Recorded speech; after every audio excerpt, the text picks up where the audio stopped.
ဒီဗီဒီယိုကတော့ကျွန်တော်ဒီ push up ပုတ်ကိုတုံပြီးတော့ကြတော့ tricep ဆိုရလက်မောင်းနောက်ဘက်ချက်သားရယ် back ဆိုရဒီနောက်ကျောချက်သားရယ် chest ဆိုရဒီရင်အုပ်ပြီးခြင်းကန်၃မျိုးလို့ပြမှာဖြစ်ပါတယ်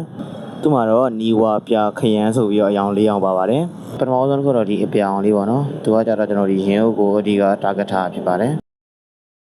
ကျွန်တော်ကတော့ဒီကောင်ကိုအခါ20နှစ်ကြောထိုက်လို့ပါတယ်နောက်တစ်ခုကတော့ဒီခင်းရောင်လေးပေါ့နော်ဒီကောင်လေးကတော့ကျွန်တော်တို့ဒီ tricep ဆိုတဲ့လက်မောင်းနောက်ဘက်ကို target ထားရတာလေးဖြစ်ပါတယ်ဒီကောင်လေးကိုလည်းကျွန်တော်ဒီအခါ20နှစ်ကြောပဲတိုက်လို့ပါတယ်နောက်ဆုံးတစ်ခုကတော့ဒီအဝါရောင်လေးပေါ့နော်ဒီကောင်လေးကကျွန်တော်ဒီနောက်ကျောချက်သားကို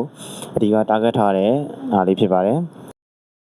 ကျွန်တော်အနေနဲ့ဒီတိုက်ထိုးတဲ့အခါမှာလည်းဖြည်းဖြည်းချဖြည်းဖြည်းတင်ဆိုပြီးတော့